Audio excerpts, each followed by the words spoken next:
Hello, everyone. Welcome back to the Prospero.ai stock market live streams. Hope you had a great weekend. The markets have opened up a little rough today, starting red, fighting back to green, and now back in the red. So, what does this mean? We're going to get into all of this information. We've seen the SPY net option sentiment in Prospero drop down back into the 20s, although the QQQ net option sentiment is remaining higher and stickier. So, we'll discuss all of these details, what it means for the market coming up. Obviously, we have the election weighing down on the markets now. It's just about 2 weeks away, a little bit more than that. So there's a lot going on in the markets, and we're going to get into all of the details. And if you read the newsletter, we're going to highlight the information that we shared in that if you didn't. So we'll talk about Prospero's mission a little bit when we start the stream today when George gets in here about, you know, giving stock picks versus teaching someone to pick stocks. And then after that, we'll get into a little bit of the earnings. We have a busy week coming up in that regard. About a fifth of this S&P 500 will be reporting. So we'll talk about what we can expect from some of the companies and how we're expecting some reactions to go. One of the companies, obviously, that we have to highlight is Tesla. And there was an interesting story about Tesla and Broadcom that we're going to share the details on when we get to it later.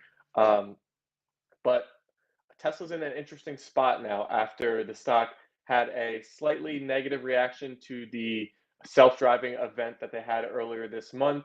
Now they have earnings coming up that I think from what I've been reading, nobody expects them to be too over the top good. So it's going to be interesting to see how Tesla stock reacts after their earnings come out later this week.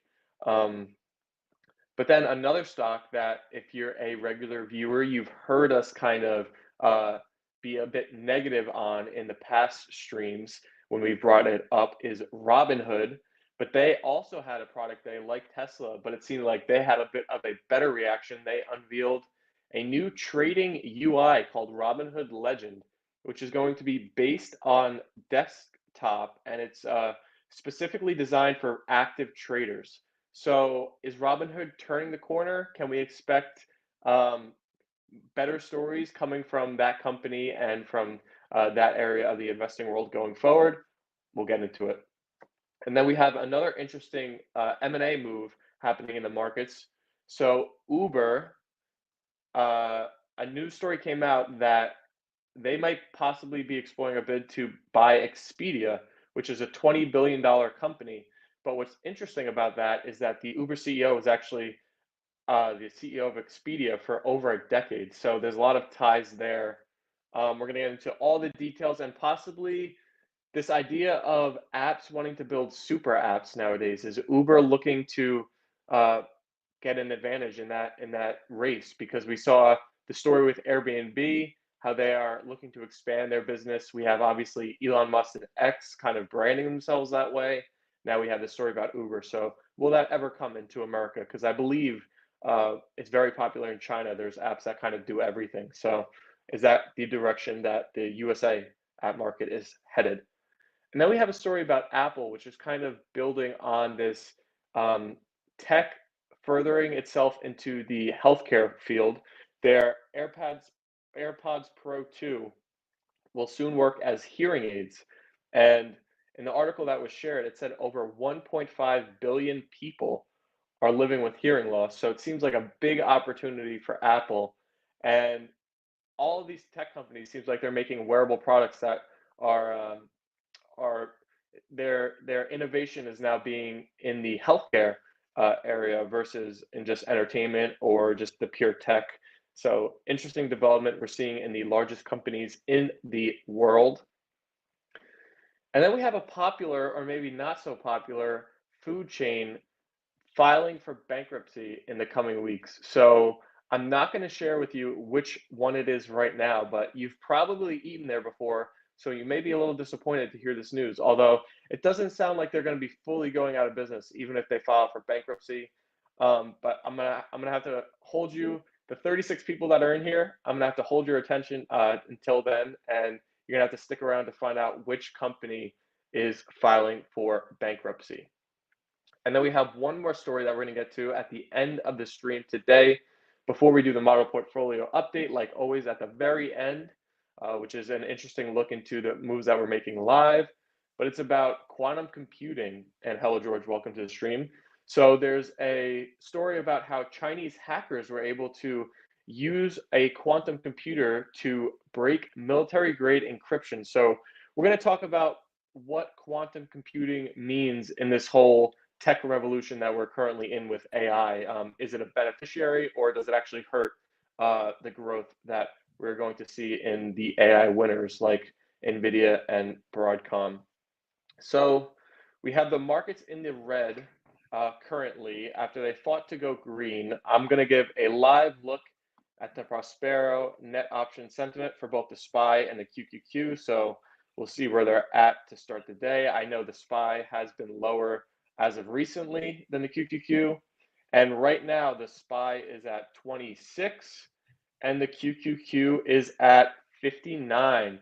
So, George, we're over 30 points away in those signals for the SPY and the QQQ. I know in the newsletter yesterday, you said you were being cautious because of that divergence, which it seems like today, opening up, it's getting even more. And I think in recent weeks, we were talking about how the SPY was lower than QQQ, but it wasn't at traditionally bearish levels. But would you consider 26 starting to look like a true bearish level for the SPY versus just underperforming versus the QQQ? I mean, it is in the bear zone, right? That's why we put it, but it's like pretty close to neutral, right? So I don't think I think we're kind of exactly where, I said we were in the letter, where it's like we were in a bullish phase and we were holding more bull than bear picks to start the week. Now with, SPY in the bear and QQQ in the bull, right? It's kind of too volatile for us to pick a direction. That's why we entered with, 6 and 6. And, it does validate where we've been, which is that we expect even more volatility as the election approaches and more nervousness and perhaps aggressive hedging, right? So we're kind of seeing this scenario play out that we've expected. So obviously we're going to be more cautious heading into that. And it would seem to make sense that, with the markets being at or near all-time highs, market participants would be cautious and kind of hedge since they've had good performance already this year. And like you said, the election is now right on the front doorstep. So when that's behind us and we get some of these earnings behind us, does it seem like it's going to be clear sailing? There's no really big walls of worries beyond those at this point, right? Well, I think it's going to be a very volatile week, right? I think that's because we are expecting good earnings, or at least I am. And so I think when you combine, kind of expected good earnings with overall kind of market nervousness towards the election, I think we're going to see similar volatility that we've seen. That seems like if you could draw up a recipe for volatility, like bull signals trickling in as there's some broad market worries, that's why we're getting such volatile action. Yeah, and so this week, about a fifth of the S&P 500 will be reporting their earnings. So we are now in the swing of things for earnings season, and Tesla is also going to happen this week, but we'll get into them in a second. One thing I feel like that's been happening in the markets is that we've been seeing a lot better breadth than we were seeing in the previous, like almost 12 months. A lot of small and mid cap stocks seem to be catching a bid here. Do you think that as earnings season rolls along, we can expect to see maybe better reactions and just pure movement from the smaller and mid cap stocks, as it seems like they're kind of coming into the forefront of investors' minds right now? I don't necessarily think that I expect us to see better movement among smaller mid cap stocks. I mean, I think we're just seeing volatility play out in a different way, right? We're seeing basically when there's concerns with larger cap stocks, or that, AI might have reached its height, or the market might have reached its height, guess what hasn't been climbing as much as things like large cap growth stocks? small caps, right? So when there's concern that the market might be topping out, it's not the whole market, right? Where you might be able to find value is, in these small caps that have been lagging. So I don't, I think it's a type of value expression more than it is, um, breadth. And when we talked about that before, I feel like it's kind of a similar thing where you're talking about where these value algorithms kind of bid these stocks up, but then once they get bid up, they're kind of instantly sold down because that equation is like actively being rewritten. So maybe we'll see kind of something similar to that still. Exactly. And I think that's why it's been so all over the place, right? You see people saying, okay, there might be more value in small stocks. And then you see something like, Taiwan Semi report last week, which, is proving out the AI thesis more. Then you see things run more. You have things like Jensen Huang saying, Blackwell sales are off the hook, and we see it run. We see Nvidia run. And that's just like, I think that's going to be the constant in the market, because AI is doing very well. And that's one thing that we hammered on. We continue to. AI is doing well. It continues to do well, even though there are concerns, right? There's macroeconomic concerns around, I would say, mainly geopolitical stuff as it relates to it. But when you take that out, what we see especially in the chips industry as it relates to like the AI is, we just see consistent beating numbers and crazy growth. So I think we're kind of going through these micro cycles where people get nervous, they start to buy other stuff, and then it comes down, and everybody all of a sudden, or sometimes a lot of the times it's news that's turning people around again. But those are the cycles that we're seeing. And we have to highlight Broadcom because there was this interesting article about how Broadcom kicked Tesla out of the Magnificent Seven because I think Broadcom's market cap is now larger than Tesla. So, which stock would you want going forward from here, Broadcom or Tesla? And Tesla seems like it's in a bit of maybe no man's land after their robotaxi event that kind of fell flat. And now the stock is trading slightly lower, and they have earnings coming up that people don't really feel great about. So, how do you weigh those two stocks versus each other? I mean, it's really hard, right? Because I think everybody knows Tesla's going to do well if Trump wins, right? So there's a real kind of binary event there. So it's hard to say. I mean, the cop out is if Trump wins, Tesla's obviously going to do better than Broadcom, and if he doesn't, it's obviously not. Like, I think that's like a very, very easy thing right there. Now, if you're just like talking about, like, let's remove that, because this is the interesting question. If you look at them as like just businesses, um, I think it's obvious that Broadcom's the safer investment, right? Just because what we're talking about, you're not betting on a political situation for Broadcom to do very well. You're betting on what we're talking about, which is that AI chips have not really shown a sign of slowing down. Maybe a little if you're talking about like Nvidia, not beating by the same like 200%, but they have to attempt to beat by 200% the numbers that were already starting to just be crazy. So still beating by, I think it was something like 130% this last quarter is still pretty incredible. And we still have things like Taiwan Semi just like blowing away what people were thinking was going to happen. So I do think that there's just a very rational reason to expect Broadcom to continue to do well. And when you're talking about Tesla, you're really talking about it like Trump needing to win to justify these valuations, because it almost undoubtedly will be taking a hit if Trump doesn't win. And I like when we talk about stories for a while and we could get a clear answer based off, things that are happening. So on the day where we finally, I don't know if it's going to be like the day of the when people are voting or the day after we get the results. Like I feel like some people are debating on that, but when the election is finalized, what kind of move do you think we could see in Tesla stock?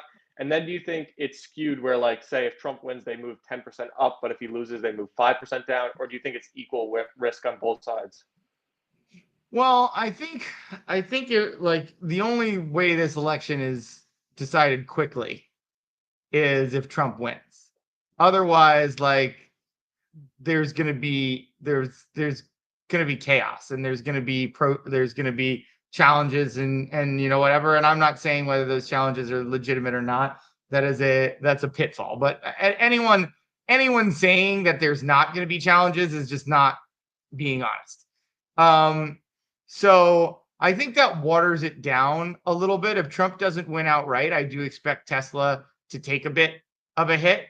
I mean, but it really depends on, it could be that he doesn't win outright, but there's still expectations that there's just going to be things counted, and who knows? There's a lot of permutations of it, but ultimately, I think we're probably talking about, I do agree with your numbers, but I think ultimately, like by the time, like, let's say if Kamala wins, I think by the time she takes office, I think we're talking about a 20% decrease for Tesla.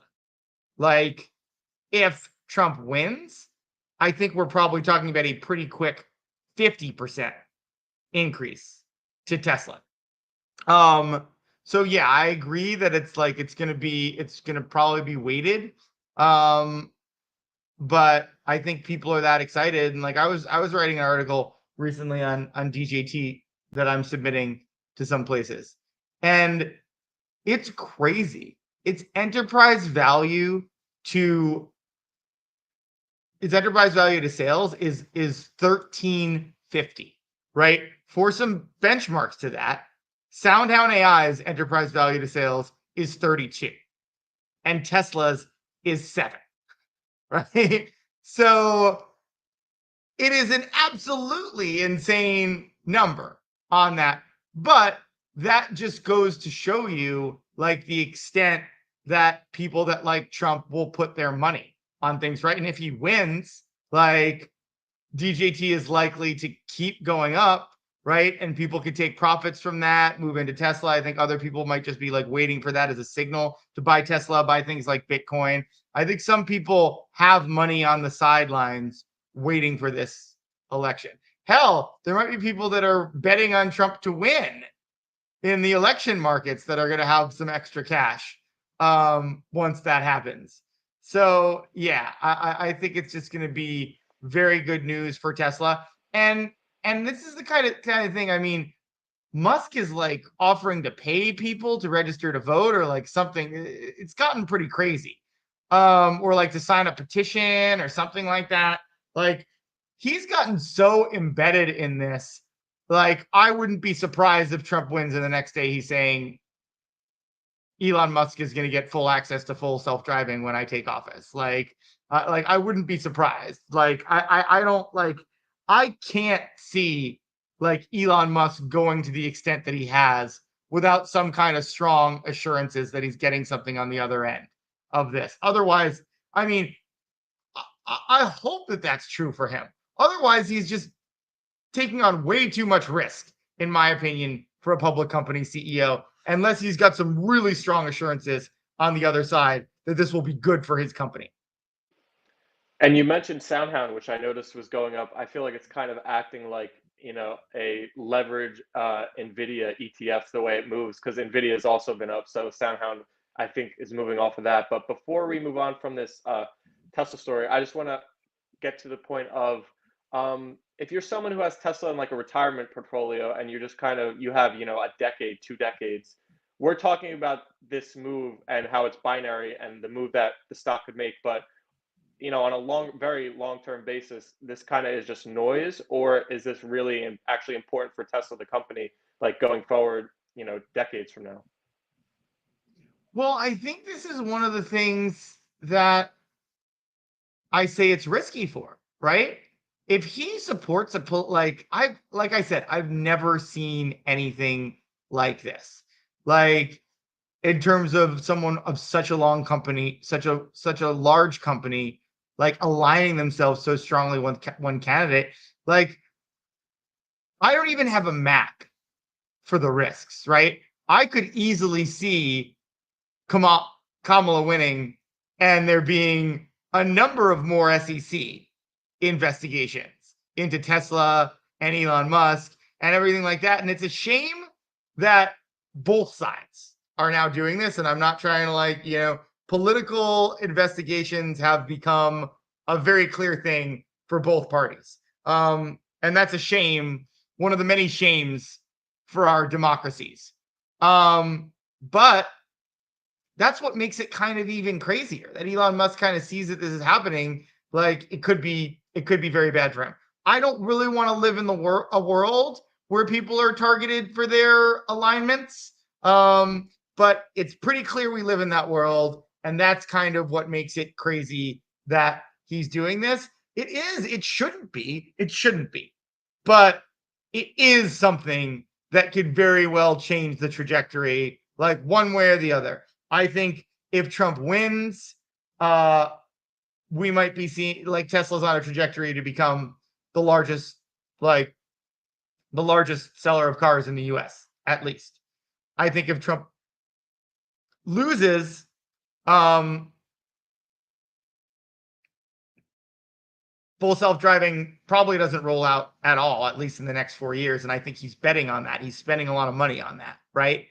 And maybe he forces things to roll out in China too fast. China steals full self-driving. All of a sudden, Elon doesn't have access to that market because NIO, all their cars, all of a sudden have just as good self-driving capabilities as he does. He's shut out in the US. His tech is stolen in China. Like, he better have some robots.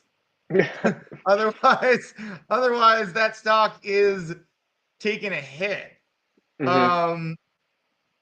So yeah, it's a really strange. And look, if you want to say, and you will hear all this, and you're just like, well, George, Elon Musk just really likes Donald Trump, and I would say that's fair. It is fair for you as a person to really like a political candidate, but I'm sure a lot of business leaders have strongly preferred political candidates, and we never see this kind of throwing down.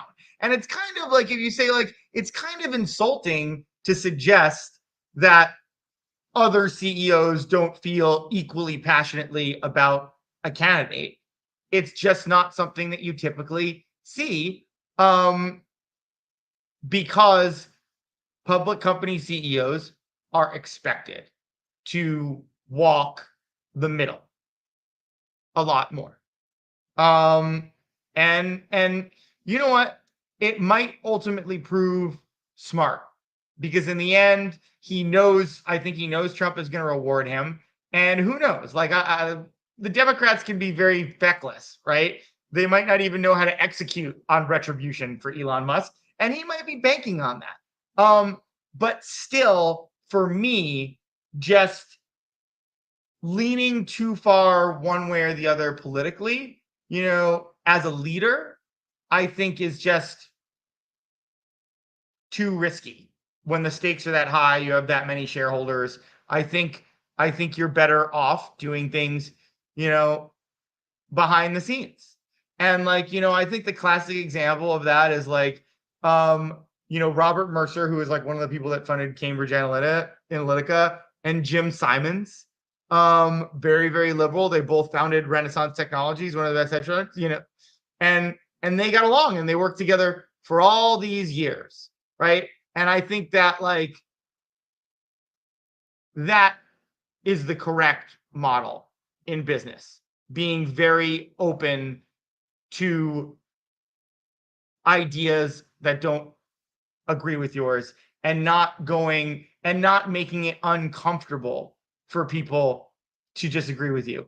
Like, I just don't see someone that is not aligned, like is not as sold on Trump as Elon, feeling very good working at that company, right? I think you don't necessarily want to do it just for that reason. You want to be like, the workplace should be an environment where everyone feels comfortable and everybody feels like their ideas are equally valid. Not everybody has to agree, but I bring up the Renaissance Technologies for that reason.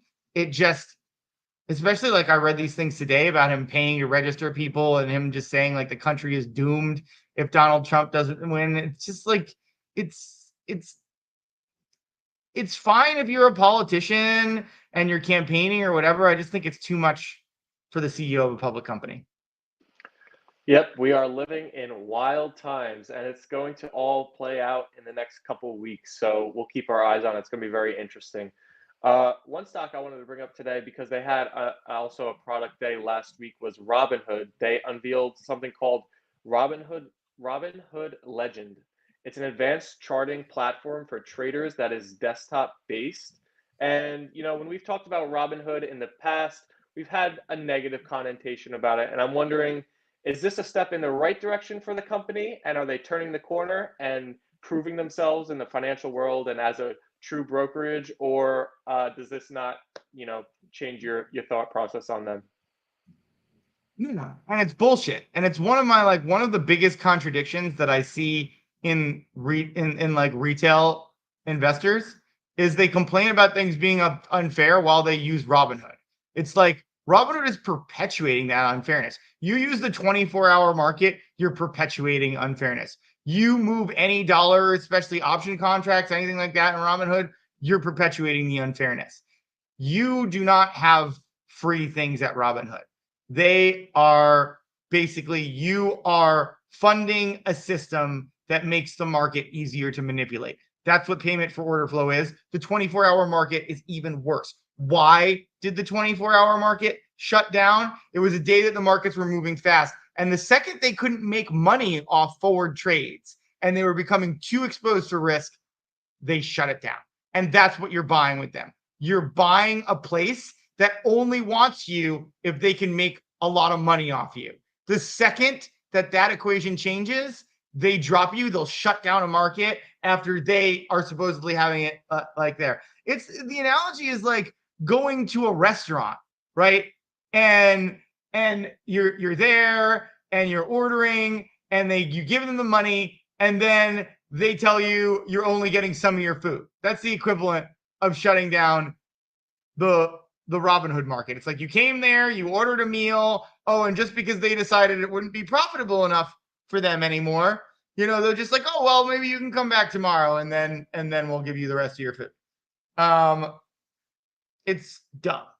It's really really crazy, and it's insulting, and it just bothers me so much that people put their money in there if they want anything better, because you are just basically telling institutions that you are okay with a system where you can put in an order and they can get in front of you and make you pay more, basically taking more money out of your pocket than you would have paid for a trade. You're saying that system is okay and it works for you. And we are never going to have a better system if people keep using Robinhood. So it doesn't matter what new tools or new branding or any of that bullshit that they offer. If you use them, if you use a place like Webull, you are supporting a system that is perpetuating unfairness. So don't complain about it because you're buying into that. And if you want to say it would exist anyway, yes, some unfairness would exist anyway, but that is different than literally funding the unfairness yourself. Because the big thing about these retail trades that I talk about all the time is they have gotten bigger because they were funded by retail investors. The process by which people build, short squeezes online, do it, and they'll buy their call options, short the stock, make a bunch of money up, buy put options down.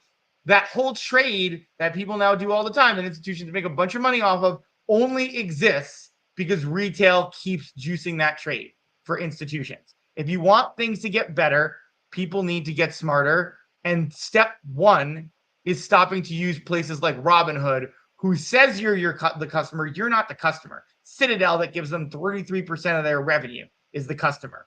You are just a patsy if you use Robinhood. So I've heard you talk about this so many times now, and when you talk about it, it's very convincing. And I'm wondering, if it's that unfair and that bad, why is the stock doing well, and why does Robinhood continue to like get new business, get new customers? Why are people? I feel like your message is not being heard by the masses. Why do you think that is? Is it the power of the UI? Is it the power of people People thinking are it's lazy. free?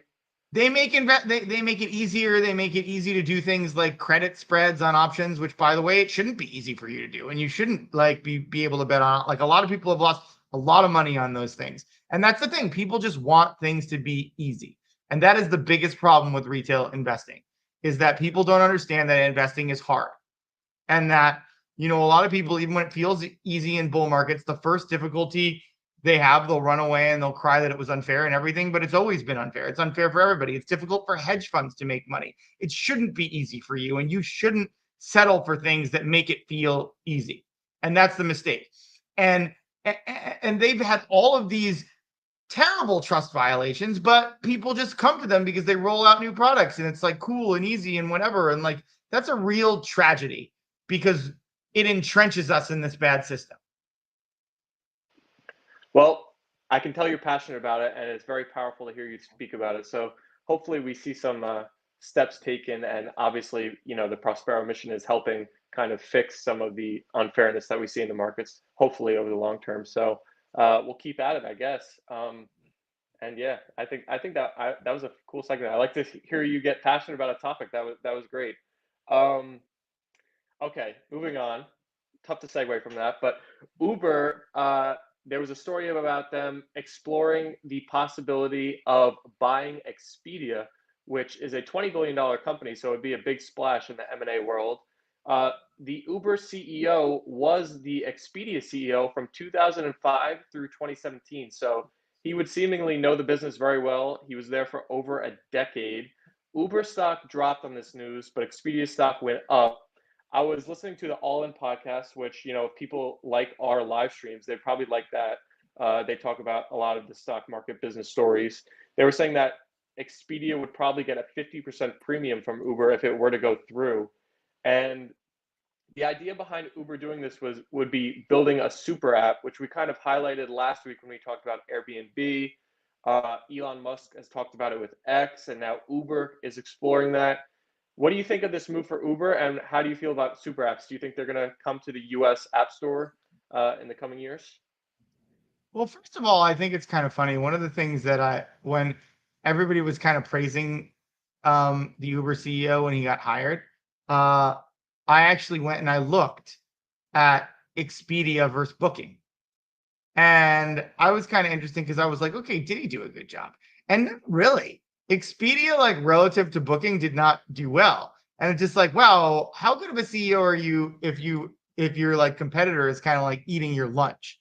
So I think that's kind of an important, like an interesting thing off of the top. And I think he was brought in because he was like kind of the opposite of the prior CEO. But I think just scale for scale's sake is not the right direction. And it's going to be annoying because I think ultimately, like, what do these places want? Right? They want to make it like a one-stop shop for you to have, everything in an app or what have you. But the truth is, they only want that because they want to, profit off of you as much as possible. And yeah, there's some scale, there's some shared marketing, there's things like that. But really all that it is just kind of like watering down everything, where it's just like trying to like fit everything into like a nice little box, one little app. But the thing that used to be amazing was competition, right? There's all of these kind of like anti-competitive things, like these companies just like blobbing up where it's hard for like startups to compete with them because it's just like, oh, like Uber has everything in travel and they don't necessarily want quality, they just want to own everything. But like, even if you look at that, the case that we talk about all the time, where they basically didn't want to pay their full-time workers, right? Is that what we really fucking want? Them to get bigger and basically, not have to pay health insurance out to their employees through loopholes that they get because they'd rather like pay hundreds of millions of dollars to lobby than actually like pay their workers fair compensation, fair benefits. Like, that's unfortunately the direction that we're going.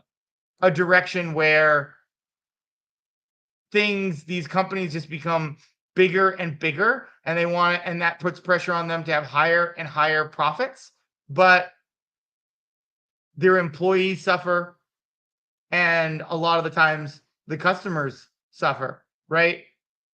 When you think about like what has happened with like cabs, right? Uber's jacked up their prices so much. So has Lyft, right? They came in and they pretended they were going to be price competitive, but not only have they refused to pay their workers like fair wages, um they also don't want to give them benefits. And then if you talk about things like Uber Eats, restaurants hate Uber Eats because they're pinching them on costs, and people are coming in less, and a lot of the times Uber Eats is doing things like forcing lower prices on them to get their goods sold. So yeah, it's just a horrible system, and it's annoying that we're in this like late stage capitalism situation where it's just going to happen more and more because it's harder and harder to compete with an Uber and Uber Eats and whatever, and they can offer a bunch of money to acquire, but it's like it's just really sad that these companies, and the thing that I really thought when these like private equity companies that wanted to make a profit on Uber were helping them, um, or VCs were helping, kind of manipulate laws in California, where it's just like these companies are not owed profits, right? If anything, there should be it should be easier for competition where it's just like, no, you have to pay workers this much, you have to pay them fair wages. And, if you can't afford that, maybe another cab company that doesn't have as much overhead or whatever can build the whole thing slimmer, leaner, and, we won't have to deal with that. It's just very annoying. And I don't like Uber. And you mentioned Uber Eats, and I teased at the beginning for the people who were here in the very early part of the stream, and we got a comment from Mario says he couldn't agree with you more about a company, a restaurant that is expected to be filing for bankruptcy in the coming weeks, and that restaurant is TGI Fridays. But if our viewers love going there, it seems like just because you file bankruptcy, I'm learning, doesn't mean you're going out of business. Because the story was saying how they want to file Chapter 11, and they would still process as an operating company and try to keep open some locations. But you mentioned Uber Eats, that kind of has affected restaurants like TGI Fridays. And they also mentioned restaurants like Chipotle, fast casual, are just crushing fast dining companies. So I guess I would expect to see more stories like this where restaurants like TGI Fridays, we covered a Red Lobster one earlier this year, are going out of business. I also think it's like a larger cultural change. Like less people are drinking, for example, right? You might go to TGI Friday and have your like fried apps and drink. And I think that was like the point of it. But I think also just like the experience at home, especially if you can get things delivered, has gotten to be, a lot easier. Where I think like people that didn't like to cook, that kind of restaurant was the option. But now if you could just go grab something or have it delivered to your door, you don't necessarily want to go like it's not like the ambiance at a TGI Fridays is like that good that you just like need to go there. Like I still think there's things with your family that you want to go, and but yeah, I definitely think it's interesting. And yeah, bankruptcy is very interesting too. A lot of the times depending on your bankruptcy or restructuring, like a lot of the times you just emerge in like a healthier way to do business, maybe with some of your better locations, because the bottom line is so some people like can kind of know the details of this, like a company just running out of money if they owe you money is not as good, right? Where it's hard to get paid as if you work with them to create a smaller business where they can pay you back maybe a reduced amount. So that's why these like restructurings happen, but a lot of these bankruptcies, restructuring, a lot of them wipe out common shareholders. So you always have to be careful if you own a company that even people are saying could be bankrupt. It's always good to Google like the credit rating of the company, because that's really a good, like a lot of people can say bankruptcy, no bankruptcy. But even just using the example of a company that I follow that I use all the time, AMC, like they are headed towards a bankruptcy spiral. If anything's keeping them alive and has kept them alive, they probably would have filed for bankruptcy already they didn't have so many retail people buying their share. A good example of what not to do, and I see people going online, is like, oh, the CEO said they were not going to declare bankruptcy, right? And it's just like, that's not the source you want to use, right? Let's actually look. I don't know their current. I know it was lowered. Let's see, AMC credit.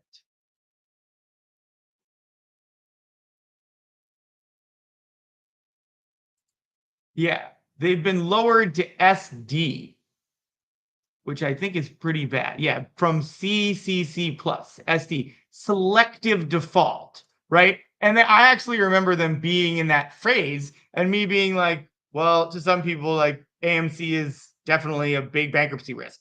And they're like, oh no, the CEO said they weren't going to declare bankruptcy. It's like, yeah, maybe not today. But anyway, I would say bankruptcy, if you see a low credit rating like that, like either those triple C plus, SD, get to know those credit ratings, right?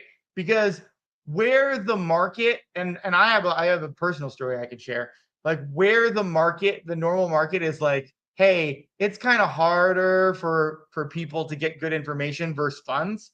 Bankruptcy's even more like that, because there's a lot of information about how the company operates, like covenants they have. My story is actually, I covered a few companies out of college that basically had dollars they could buy their debt back on at 2 cents on the dollar that they chose not to use, and basically intentionally tripped leverage ratio covenants, which looks at your debt to income ratio, and they did that intentionally. That's totally legal, right? I was building models that say they didn't have to do it, so I felt safe. I learned a lesson as a 23-year-old that a lot of the times they don't have to do something, but they'll do it anyway, right?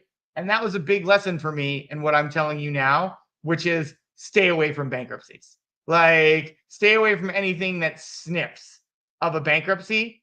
Just so everybody knows, Chapter 11 bankruptcies are at their highest rate the first half of the year than they have been since 2010, right? So there's an important piece of information. They are more prevalent. They are more prevalent in consumer cyclical stocks right now, especially small and medium-sized consumer cyclical stocks. So learn to do what I just did. Check a company's credit rating. Like, I promise most of the viewers have no idea how to do like a deep debt model that even would say if they're going to have to file for bankruptcy or not, or what they might do. Like, and even if you can do that, as I just told you the story of, the numbers aren't always everything. Sometimes the company has just talked to their secured debt holders and decided with their secured debt holders that they want to intentionally default, and legally they can do that. So stay away. You might thank me later. Stay away from anything that has any kind of bad credit rating. It is just not a zone of achievement for retail investors. I think there are a lot of great tips in there. And just asking about AMC, a company that had such insane moves over the past couple of years, and I believe they sold shares like every time the stock ripped. How could they have already burned through all that cash? Like, is their business that bad? They're just They operating have been so losing negatively? money, right? They have been losing money. They've been diluting heavily. The thing is, when you dilute over 90%, as they have, right, you're basically saying that the company is worth like a small fraction of what it once was, even when it was making money, right? So all that dilution, even if like even they have debt to service. So even if they start making money, right, it's a lot less money per share than they were making prior to the pandemic, and they're not really making money, right? And they have a lot of debt. It's just a bad situation that honestly there shouldn't be this appetite for the shares that it is. That's what's keeping them alive. They can keep selling shares, but like at the levels of dilution, people should not be interested in buying it at that price. But they are. Yeah, debt spiral. I feel And like they one even did day, like a reverse split, which is just like the worst thing that tells you they basically want to fool people into thinking they're farther away from bankruptcy because they had gone below $1. And they had not, they didn't want people to think that they were that close to bankruptcy, but they are, right? They're back down to they're at basically 40 cents of what they were trading, before that. And it's just like that is, I think, the biggest error that retail investors make. Like things like bankruptcies, other like event driven special situations, like those kinds of things, your retail investors are not equipped with the research departments, resources, experience that they need to properly assess those. Like where retail investors, have good shots, it's in assessing products, especially public facing ones, that they think have the room to grow a lot more than the market thinks. That's where retail investors, that and just like strong value plays in terms of like dividends, those are the zones that most retail investors should play in. But a lot of them don't play in those, and it works sometimes, but there's always a shelf life on that. So don't venture too far down the risk curve is what I'm hearing. And there's a story about Apple and how they're going to be able to help people with hearing loss with their AirPods Pro 2 when they come out. And in the article, they shared that over 1.5 billion people have some type of hearing loss, which sounds like a lot to me, but I guess it's a large opportunity for Apple. And we've been covering Amazon's venture into the healthcare field. Now we have this Apple story. Is the next level of innovation for all of these tech companies going to be in healthcare? It's seeming like that's where their focus is heading with their products recently. When you talk to people like that know tech well, a lot of people will say the next big industry for a lot of these tech companies overlap is wellness and wearables, right? That's why all of it has, a lot of it has gone in that direction.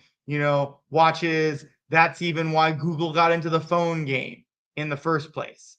Like, not why specifically. I mean, it's a larger data play, but the larger universe of data that you collect in a phone when you're with someone is pretty important.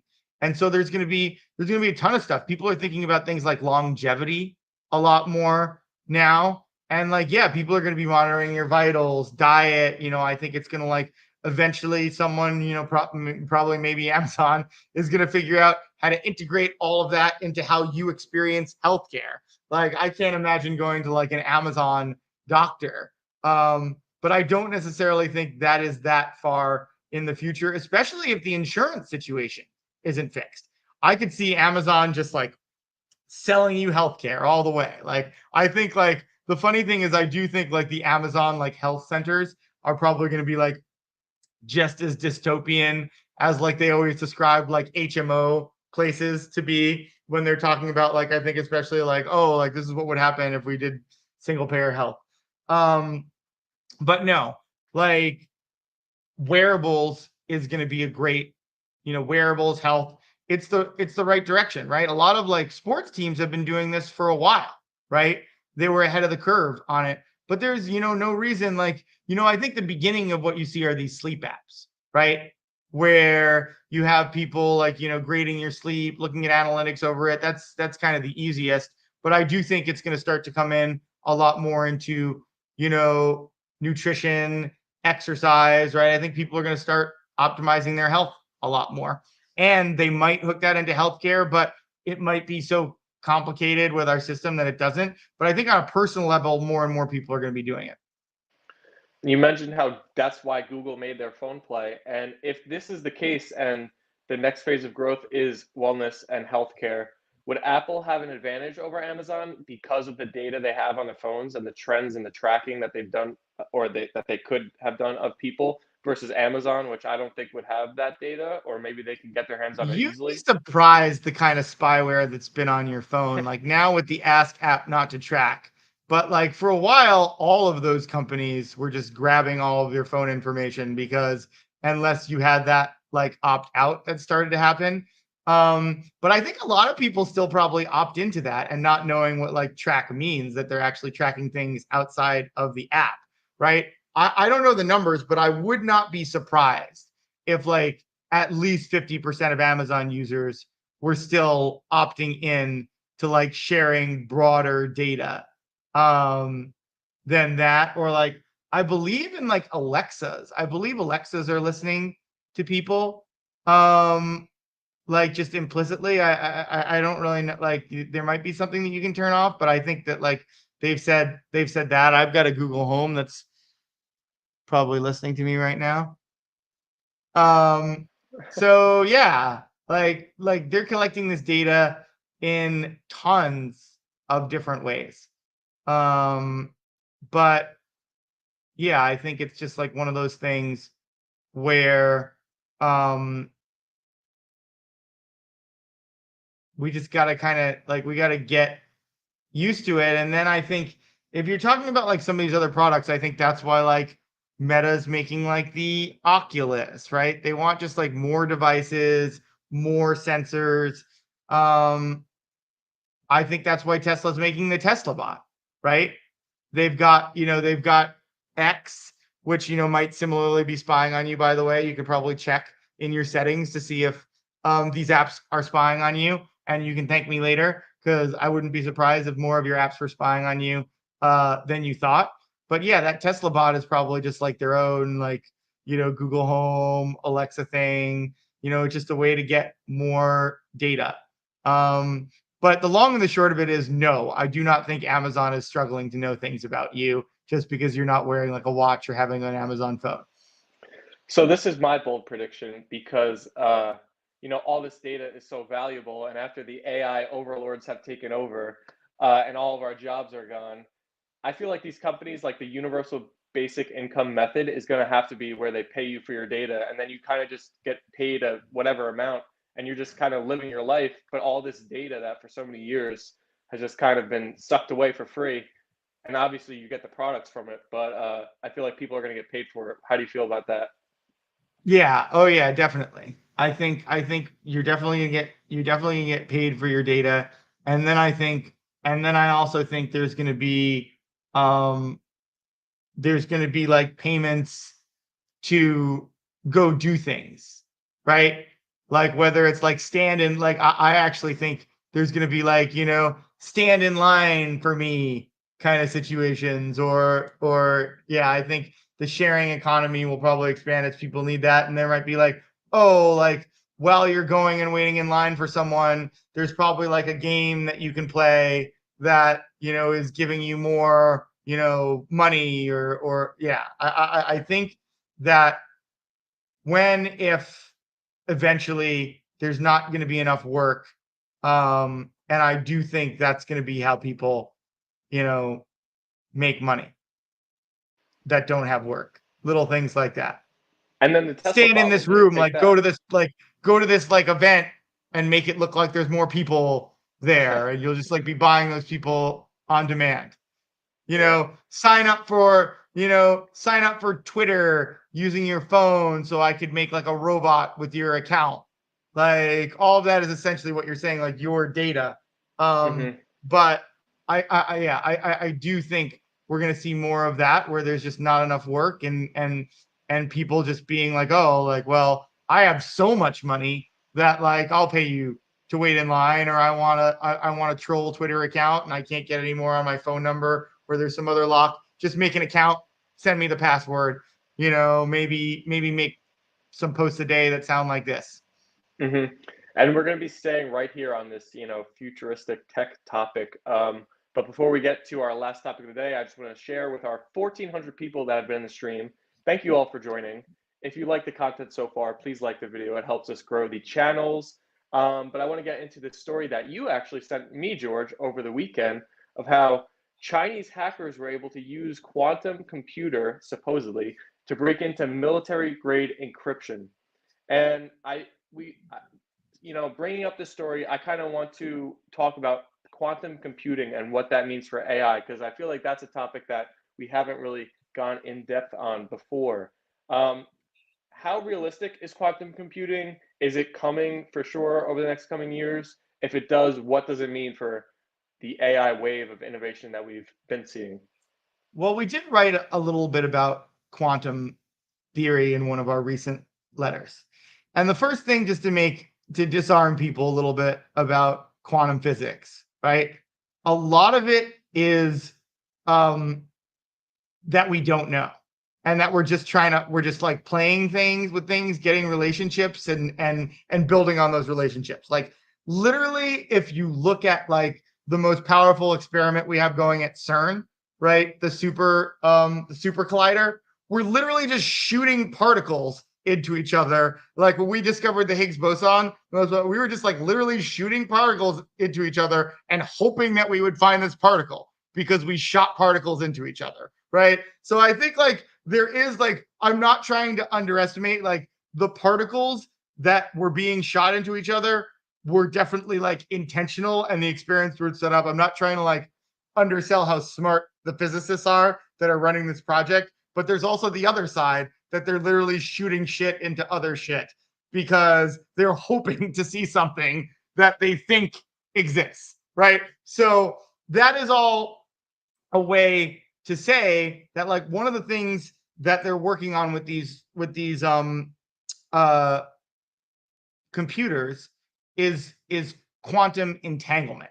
And it's basically like the idea that you can set up conditions that there are reactions like far away of these like entangled situations. And they've used it to do a lot of different stuff. Go down the rabbit hole. I'm not trying to teach physics here. But basically, I did that first setup to say that it's just like we know that entanglement exists, but we weren't able to like set that up by saying like, oh, we know this is exactly how to create the scenario. Like a lot of this stuff, we're stumbling into it. That is all to say, like, A, we don't know if this is a real quantum computer, right? It would be very China to like have a room full of people hacking and then claiming to have a quantum computer just to freak them out. It would also be very China to be ahead of us on this, by the way. So I'm not necessarily breathing too much life into either of those things. I don't think the US government should be very relaxed about this because if they do have a real quantum computer, we are in some real trouble. Because one of, for those that don't know much about hacking, right? There's something called brute force methodology, and that's generally how a lot of this has always worked. Like when we talk about rooms full of people in Russia and China, and probably the US too, that is a real thing.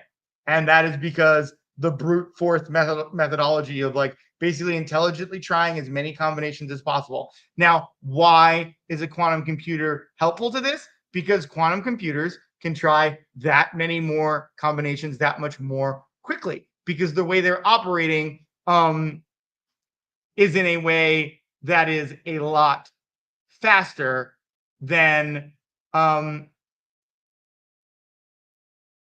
mechanical processes that we have doing the same thing right now. And there's some like funky quantum stuff going in there, which, like I said, if you want to go in there, like, but the easiest way to understand that is there's a lot of things that we've stumbled upon in physics that we can't make total sense of, but we still use. And I think that's the best way to understand it for a layman, that it is faster than us. We've shown some ability to harness this, but harnessing it that directly and consistently is the challenge. And there are some concerns in some of these things, like ripping holes in space-time and creating a black hole that I know most physicists are very responsible around, but that's the concern about physics experiments in kind of totalitarian regimes, because it's not you don't necessarily have as much pushback of like, hey, we might end the world here if you feel that maybe your family is in jeopardy if you don't run the experiment. So yeah, very interesting. And also, by the way, one of the things that like when we talk about the chips industry being great and we love it, like that's another risk, right? Like I don't know actually. I imagine Nvidia is at least thinking about quantum computing, but they might just be like, hey, we got to focus on our regular chips. Like, and if someone else does it, we're kind of screwed. But it is really only a matter of time until we start to harness this stuff. And I think that's part of like the nuclear, like quantum computing and nuclear energy together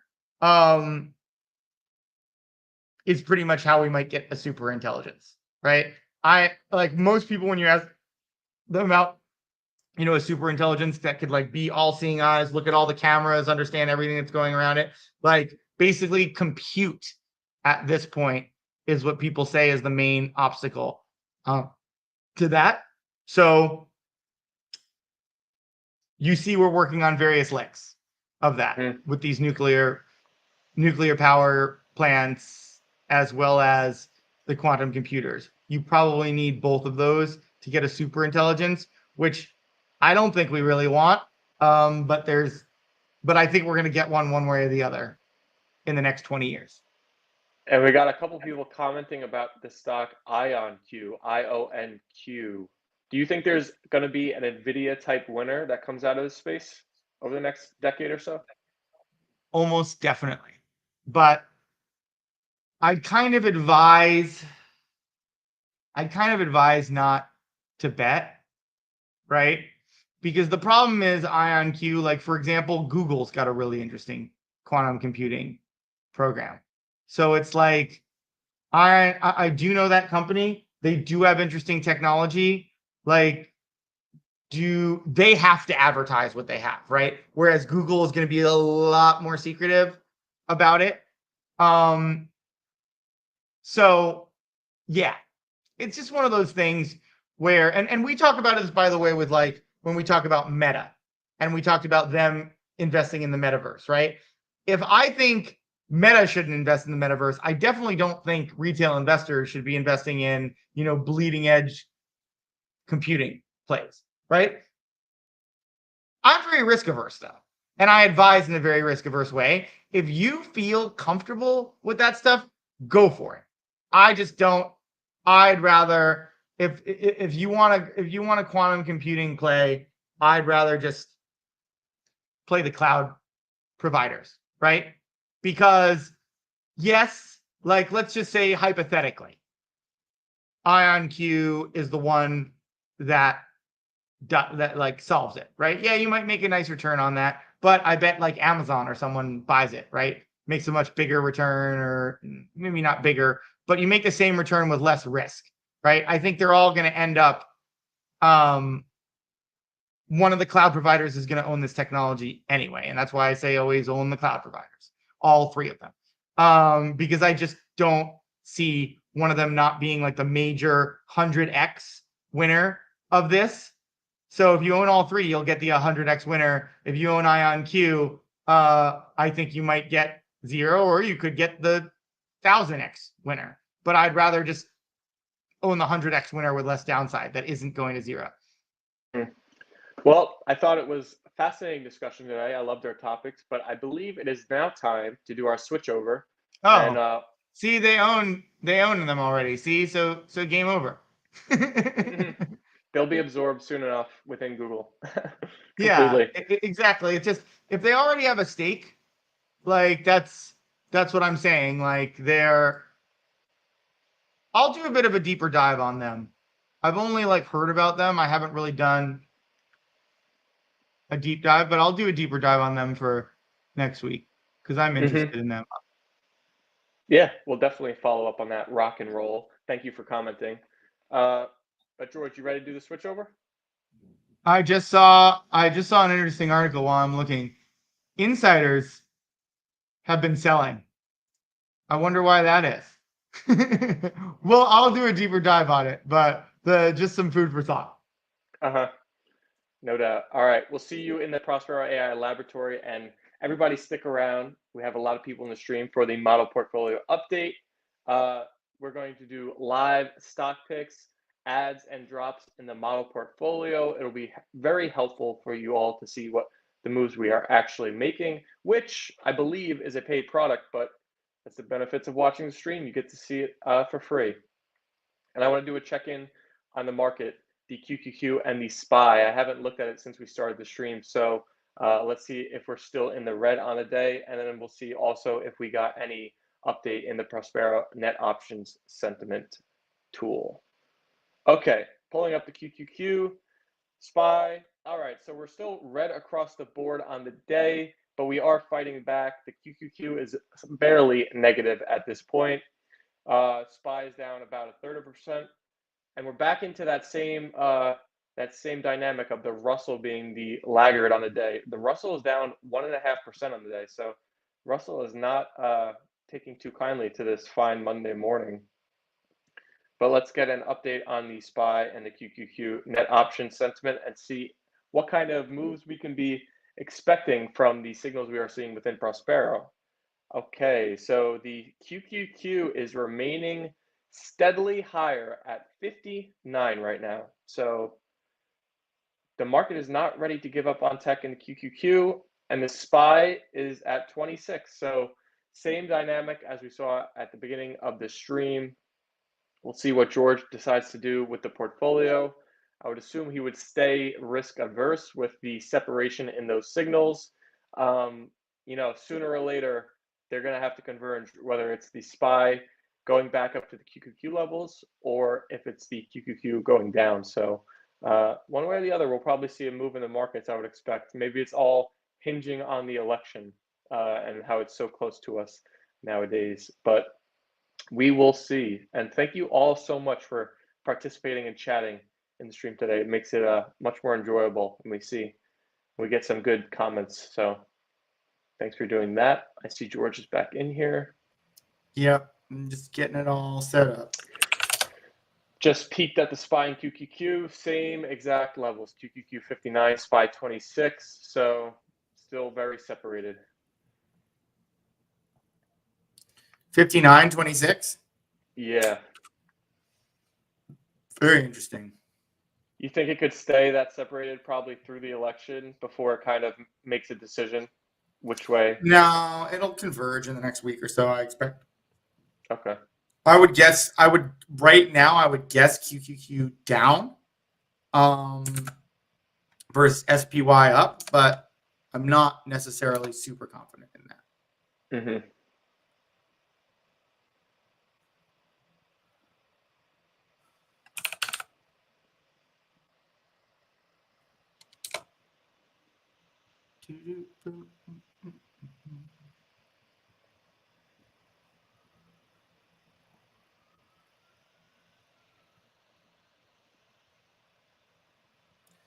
All right. Almost ready.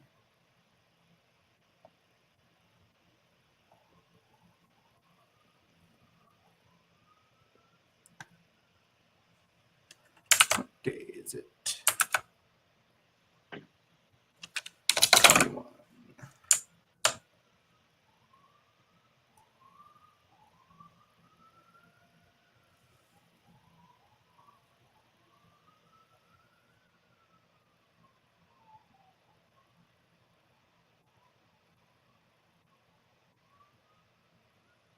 Okay. Let's get in the swing here.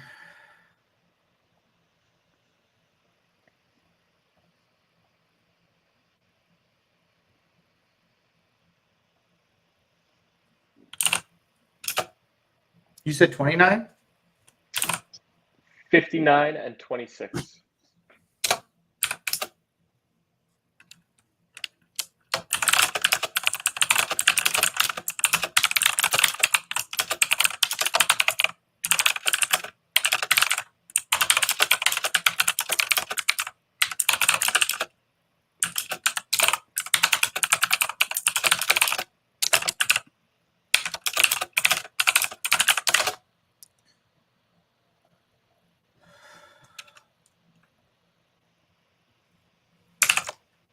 Oh, that's interesting.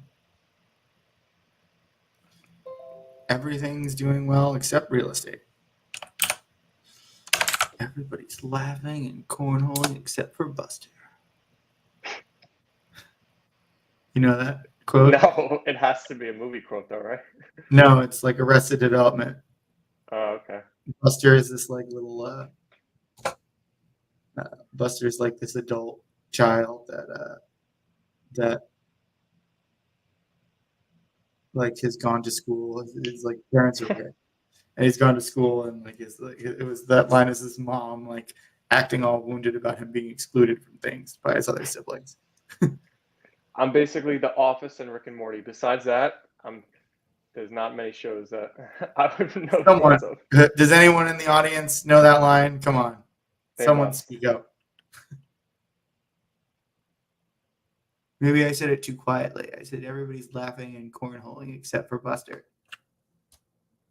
No Arrested Development fans. Well, I'm not even looking at that. I'm just being distracted, obviously. Okay, so minus 5.1 is a green today. Interesting.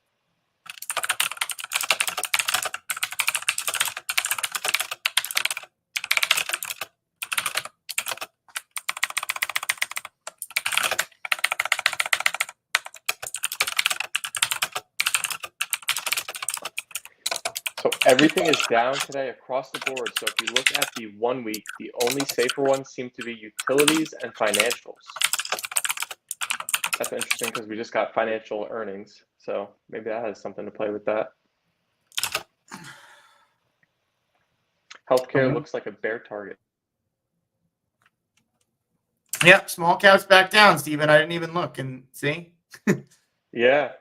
I noticed that when I did our little update when you were doing the transfer. Russell's down 1.5%. I didn't even need to see. Yeah.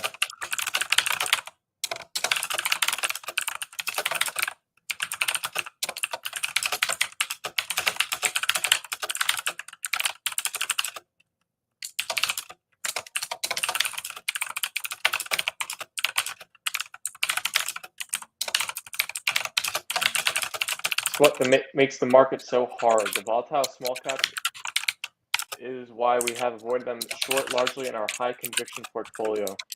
This is in line with our strategy overall, leaning towards large cap growth while hedging ourselves. We gotta get this moving and grooving.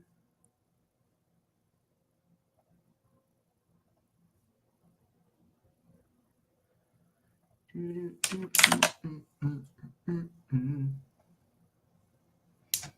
then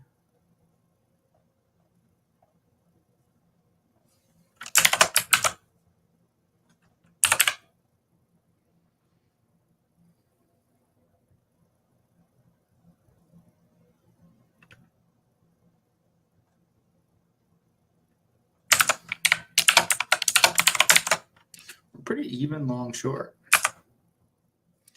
Not always the case for us.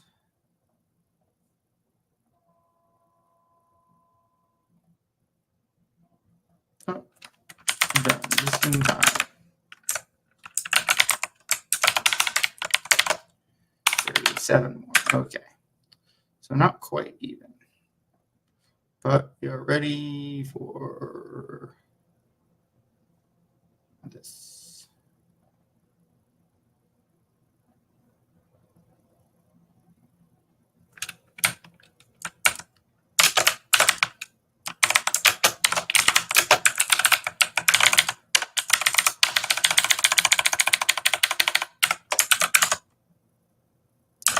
Boy, CCOI is a funny one. It's always like it's on the top and then it's on the bottom. It's like the most volatile stock, I feel like, in momentum score.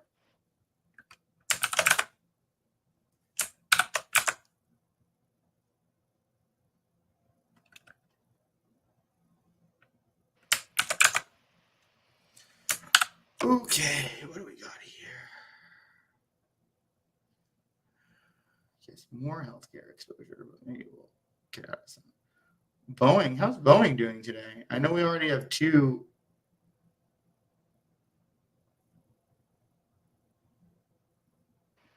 Boeing is up 3% today. Look at us. Yep, I saw it appear on the short-term bull list last week. It's up 7% over the past week. We're going heavy financials. All right.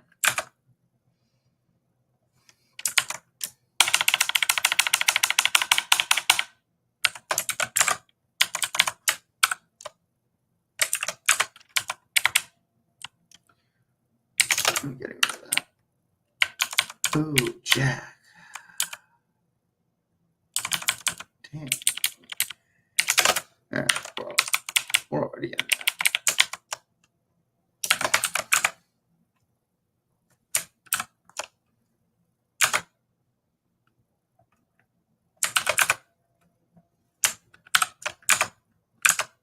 This took me longer than I expected.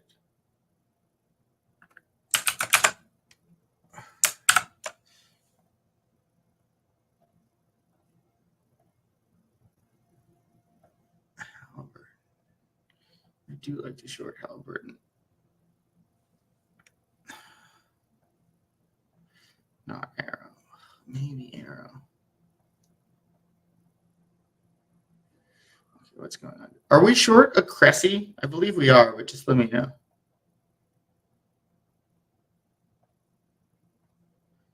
What's going on with Owan? Owan, I might short it right now. I'm intrigued. Ooh.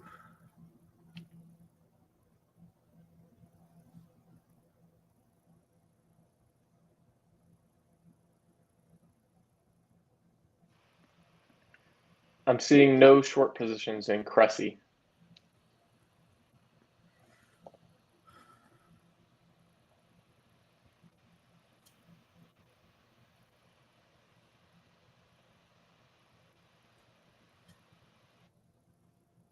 What's going on with FLR? I kind of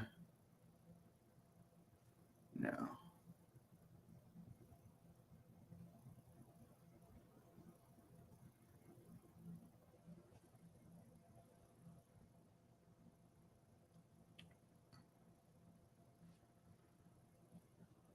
I'm going to miss the deadline now. I don't care.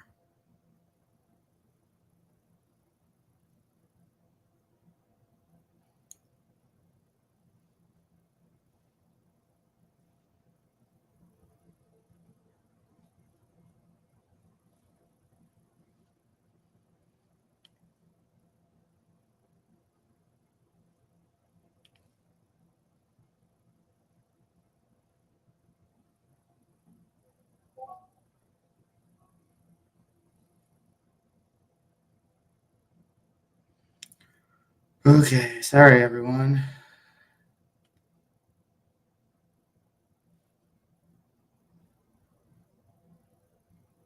We'll get back to this in a second. Got to do a live move. Which stock are we looking at? FLR? Is that the ticker? No. I'm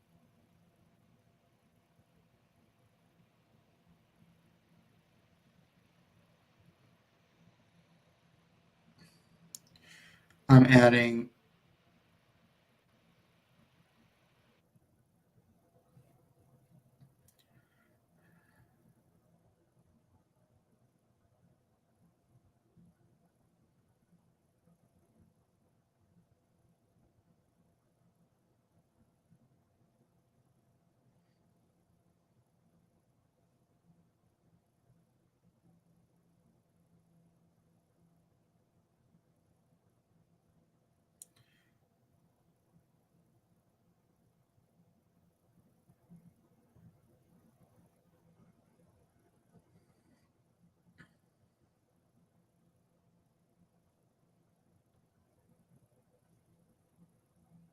okay.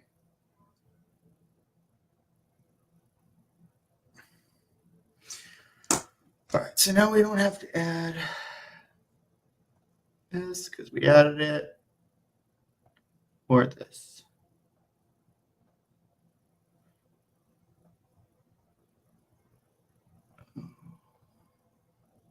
What is going on with the Vion? We got some extra time now because we are not going to make. We might just shoot for 12:30. No.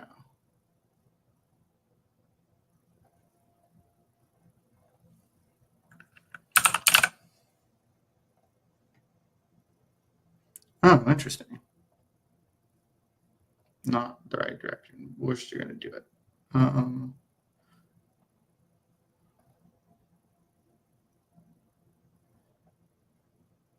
we want to. No, we don't want to oversample. Oh, damn it. Oh, whatever.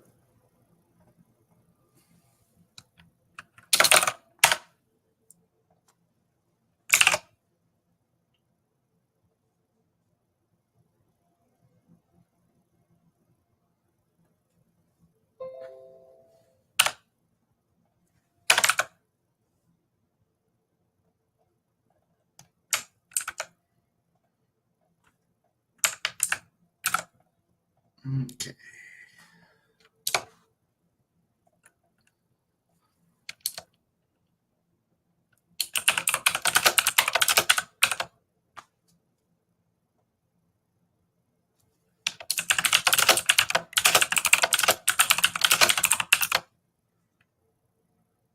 Okay, now let's look at these exits.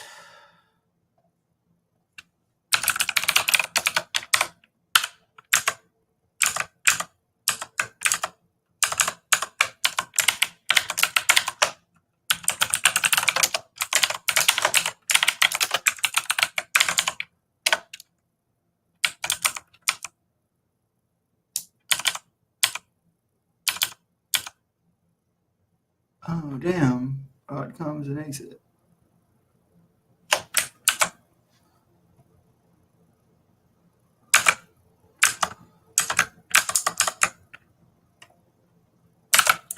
Only going to get one of them.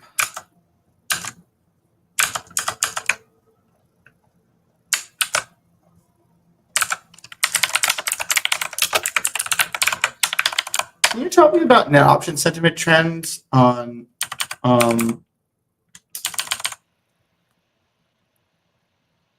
DDS?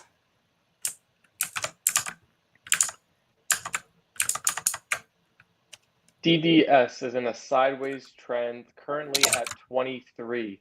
It's very volatile between the 70s and 20s. All right, we're going to keep it. All right. Now I want to look at these.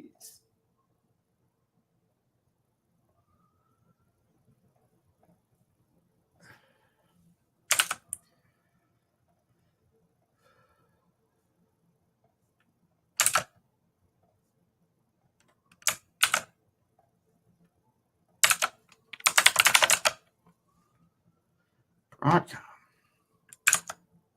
I don't know if I'm ready to let go of Broadcom. Maybe I should be.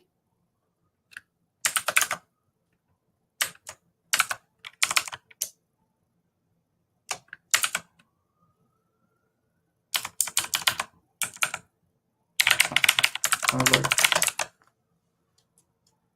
Wow, EXPD.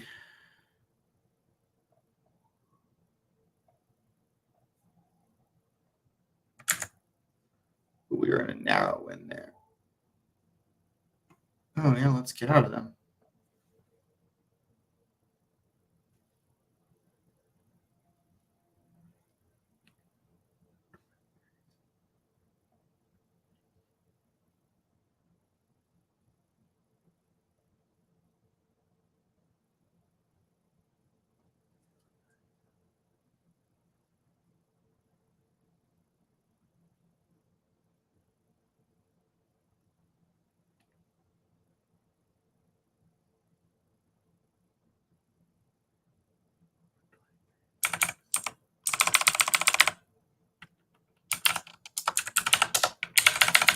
I'm just seeing if we can get out at a win here.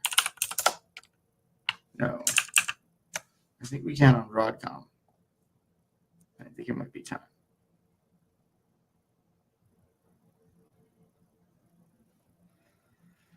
Just a quick exit on that.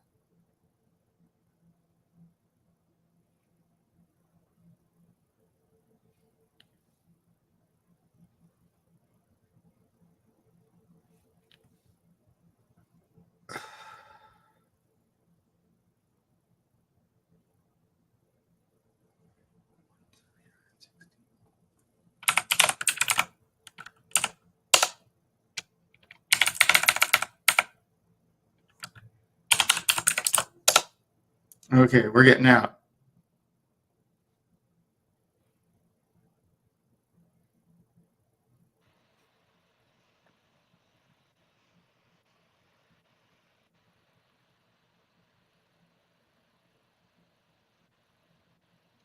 I guess that's in line with your thought of QQQ coming down to SPY and net options, right?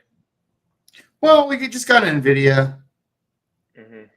We're just switching out because this looks like the better play.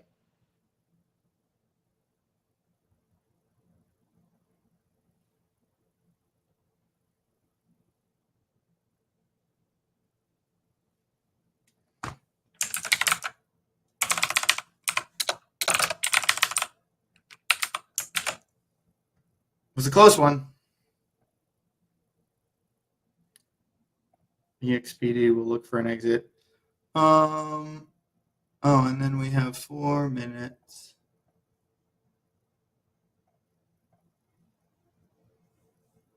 Let's see if anything else on here looks like we want to make a move.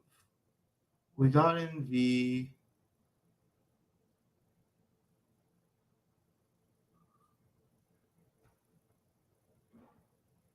ISRG. I think we're in UHS already. We might switch those if UHS is in profit. No, it isn't. We are not going to switch those. That's good. That's good. We're going a little more. All right.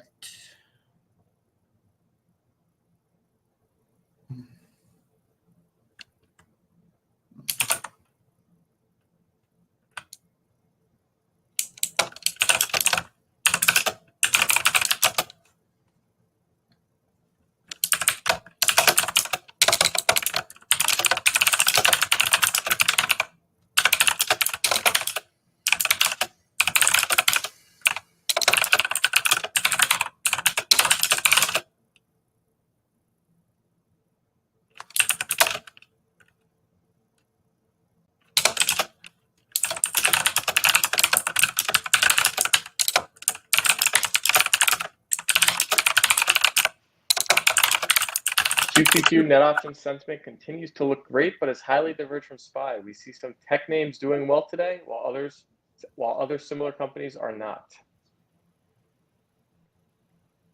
It's a stock picker's market. Oh, I should have gotten out of EXPD. It keeps going up. We're just gonna hope. See, that's something that is not good to do, but just hoping that it turns around. But it's not bad to do. It is good to try to stick with your picks and see if they'll turn around and be wins. But as you can see, I was quick to exit Broadcom when I saw that it wasn't a win, and that's kind of when it was a win, and that's kind of important, right? It's always good to take small gains, especially if like your thesis has changed a little bit. You can even see a switch of a stock. Whereas like EXPD, the thesis had changed a little bit, but I'm going to be a little patient probably until the end of the day and see if it turns around and exit that by the end of the day. Yes. And thank you for everybody tuning in today, everybody that stuck with us all the way to the end. Hopefully you are having a green day in your portfolios. We will be back Wednesday, 3 p.m. But until then, George, have a great day. Thanks for coming to the stream today, and see you Wednesday. Thanks. Bye, everyone.